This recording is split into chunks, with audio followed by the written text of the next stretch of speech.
Welcome to Is It Real News. Glad to be with you one more time.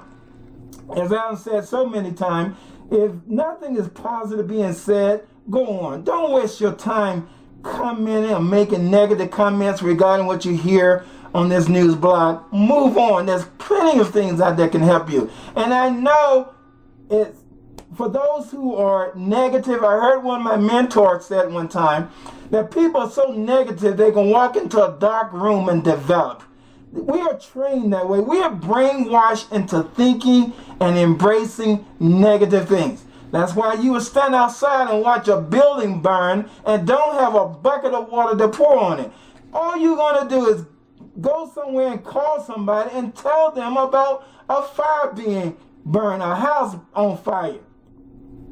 Because we're brainwashed into negative. We celebrate negative things. We've been taught from a child up to an adult to deal with and embrace negative things. That's why 80% of the news you hear on media networking is negative. Why? Ask yourself that question. Why is 80% of the news you hear on television is something negative? Somebody shot, raped, killed, murder, blown up, car accident. Why? I mean, just stop, pause for a few seconds, ask yourself that question.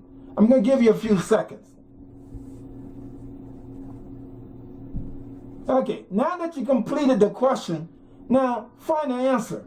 Why is 80% of the news that you hear is negative? Because you're not taught to deal with positive things. You're not trained from a child. You're not trained. You're not educated to deal with positive things. You're brainwashed into negativism, negative thinking, negative embracement. Just the way it is. But those few who refuse to get caught up into that corporate way of thinking, the corporate media. Remember, we don't have a government for the people, and the people is no longer for the government. Get you not. Just think about it. You'll see that it's true. We have a corporate government that is controlled by corporation. That's the type of government we have in place. Headline: President Obama want to attack Syria and want to go in and somehow give weapons to some unorganized group. This is a landmine. Let me tell you something. Think about this. The repercussions and the fallout from America invading Syria, the president and his family not going to deal with the fallout. They have personal security for the rest of their life. When he leaves the office of president of the United States of America, he got security. His family got security. He don't have to deal with public transportation. Don't have to deal with flying coach. He don't have to deal with going shopping for himself.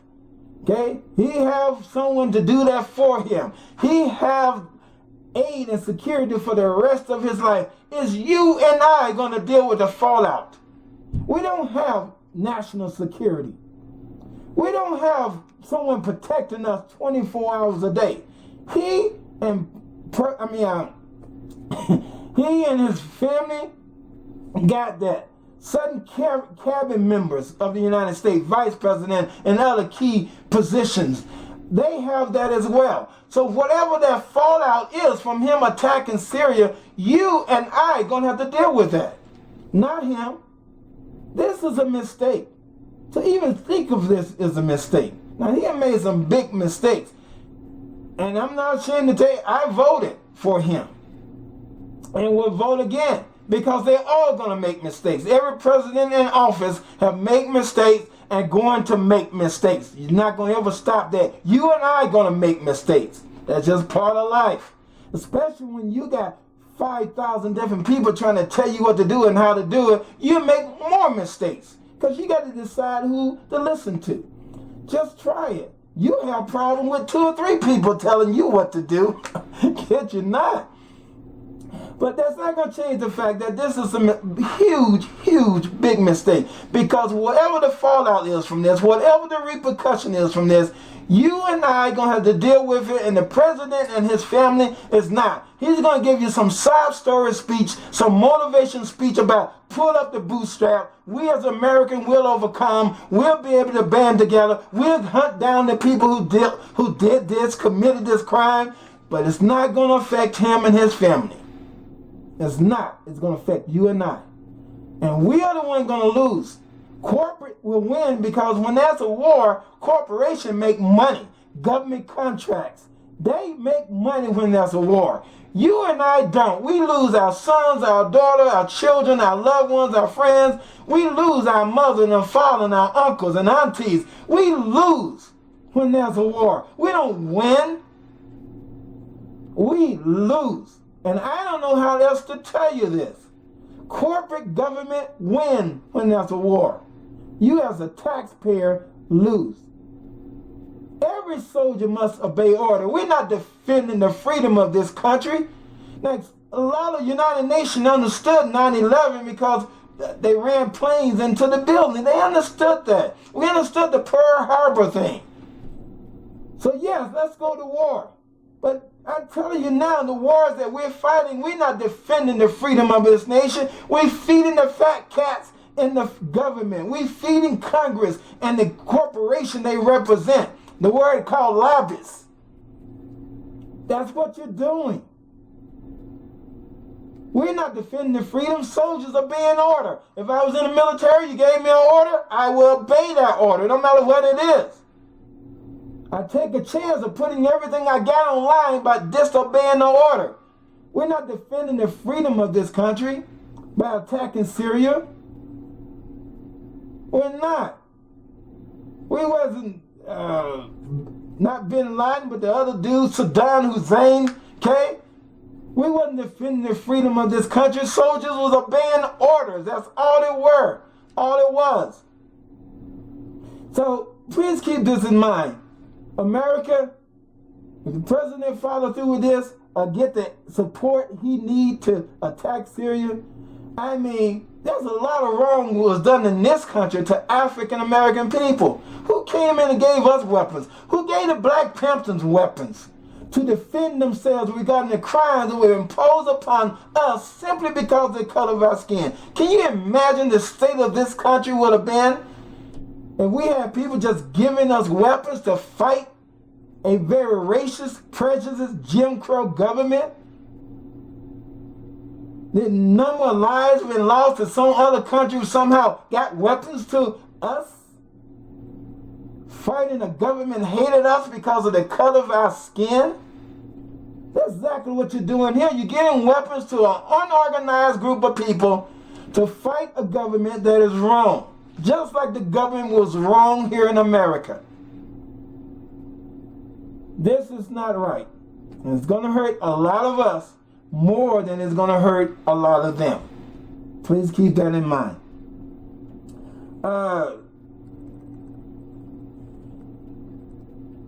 Let's see. Lighter side of news. Receipts. Yeah, man. I don't understand this new ink they're putting on receipts. By the time you get out of the store with your receipt, it's faded. You can't even tell what you purchased.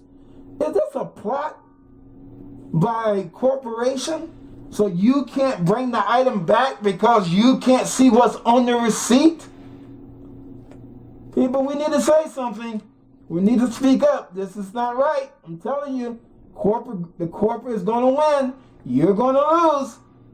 All right? The majority of the receipts you get from stores and retail stores, by the time you get home, half of the purchase order have faded off the receipt. Okay, here's the real news. Think about it. Many people going to look at the receipt not knowing whether or not it's the receipt to the item they purchased, and many of them not going to take that item back when it need to go back. So corporate is winning. Please, we need to speak up. We need to tell the stores, managers, get the message to stockholders, store owners that, hey, this ink fade off this receipt, I'm not responsible. Your corporation is, your store is responsible because I'm going to make a note that I purchased this item here on this receipt, whether you see it or not. Okay? We need to send that message because more and more I notice that when you buy something, put it in your pocket or put it in your purse, go home, pull that receipt out, a few hours later, you barely can recognize what you purchased. And please, within 15 days, within that most item is 30 days, but within 15 days, you can't even see what's on the receipt. And trust me, many buyers is going to get discouraged and not even worry about taking an item back that should go back. All right, well, I'm going to leave that with you. It's a real news. Just a quick summary. Please, people, if you have a voice, speak up. If America invades Syria, we, as taxpayers, are going to pay the price. President and his family is not going to deal with the fallout. President and certain key cabinet members not going to have to deal with the fallout. You are. Okay? He can sympathize with gas prices. President not worried about gas. It become $5 a gallon. Guess what? He can afford it. All he's going to give you is a sympathy message, an empathy sound that echoes. Oprah is not going to be affected by gas being at $5 a gallon. Tom Cruise, okay? Beyonce, Jay-Z, they're not going to be affected. I mean, unless somebody don't attend their concert and help them to make more millions because they can't afford gas to get there. Maybe from that point of view. But people, please learn to think for yourself. Stop being led around by others. Majority of everything you do represents somebody else's thoughts. The word style, somebody else's behavior. I mentioned before in another news blog, you buy when they say buy. They tell you when to buy. They tell you when Christmas, Valentine, and all these other holidays. They tell you when they are and they tell you what to spend. You go buy a home, a car, whatever. They give you a written plan. When the payment is going to be, how much it's going to be, how much the interest rate is going to be.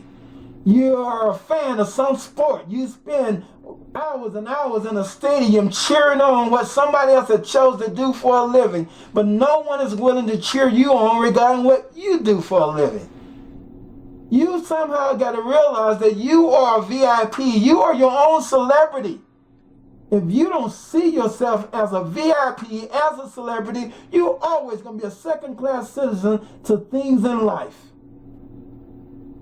Somewhere you got to stop following the ideology of other people. You are important. You are significant. You are. There's some greatness within you. There are brilliantness within you. Remember that. It's just like if you plug a lamp into an AC outlet, turn the lamp off, you don't see the light, but the power is still, the current is still going to the lamp until you unplug it from the AC outlet. And then you turn it on. Guess what? The light comes on, indicating to you there is power coming from somewhere. Well, that's you. You just not turning it on. There's power coming to you. There's only two sources of power on this earth, and that's nature and your mind. Everything you have going to come from one of those powers. Whether it be tornado, twister, hurricane, let twisted it. It comes from nature itself. And for those who believe in God, God is nature. And the other source of power is the human mind. The planes, the cars, the telephones, the fax machines, the notebooks, whatever else you touch that have power to it, come from the human mind or nature itself. You are tapped into one of the most powerful resources in the world, and that's your mind. But you refuse to cut the switch on and think for yourself. Please. Stop making other people wealthy because you feel defeated, because you feel you can't do it. So you parade other people. If they do it, you can do it. Your mind is no different than theirs, except they train their mind. They train their mind to think and to perform regarding what they want to do. You take the first thing come along because you need an income. You need a job. So the first job is available, you take it. And you go to work every day miserably, hating to go there. Something you chose to do voluntarily, but yet you hate that you're doing it. MIT and other universities did a study and found out that 80% of the people in this country is unhappy with what they do. They missed the point. MIT missed the point, and other leading universities missed the point. You're not happy with what you do. You're unhappy with your choices. That's what your reality is. You're unhappy with your choice, and you don't want to blame yourself for the choice you made, so you become unhappy with what you're doing. You are unhappy with your choices. What is bad relationships? Whether or not you're having problems, you got pregnant by somebody that you don't even like, or got pregnant by somebody who ended up being no good, a bum. Whether you're unhappy with your parents, or whether you're unhappy with the decision when you got in your job, the school, you basically become unhappy with your choices. And since you don't want to accept responsibility for your poor choices, you blame someone else. You blame your parents. You blame that no good man you slept with and got pregnant. You blame the system for saying you don't qualify for state and federal aid. You blame the system for turning you down for a grant. You blame your parents for the mistake they have made in raising you. So from that, you make bad choices. The bad choices are yours. Own up to them. Stop parading other people as they're more important than you. You are important. You are somebody. And you are connected to the greatest resource you can ever have. One of my favorite books said, greater is he that is in thee than he that is in the world. World is no more than things around you that you see, that you participate with every day. But you are connected to something greater if you just cut the switch on. Okay, don't want to sound like I'm preaching to you. I just want you to reevaluate your thinking. Majority of your thinking is someone else's thoughts, and you just fulfilled it because you are afraid to make choices based upon what you really want to do, what you really want to be in life, what you really want out of life. You're scared to make choices about it, so you go around parading other people's choices. You sit in bleachers and parade football teams and basketball people. I remember when LeBron James wanted to leave Cleveland, people had negative things to say. Wow, you're an idiot. This man making choices about his life. What choices have you made that will make your life better? Now he won championships by making choices. Better choices. What choices have you made that benefit and make your life better? Or are you still blaming others? All right. Again, don't want to sound like I'm preaching, but think about this. I remember all the most idiot, uneducated people in Cleveland want to put down LeBron James for wanting to make better choices regarding his life. And look at the results. He have championships. Now I know all of you fans in Cleveland should feel like a nut, because you allow somebody to lead you into thinking that he was turning his back on that city. You the idiot. You refuse to take a chance with your life. You refuse to take a chance regarding what you want out of life. And you criticize someone else who made a choice. And it worked out in his favor. And I'm so glad. All right, here's the real news. Gotta go. Remember, keep doing good things and good things will happen. The words you use throughout your day will have an effect upon you at the end of your day. Be good to life, and life will be good to you. See ya. Gotta go.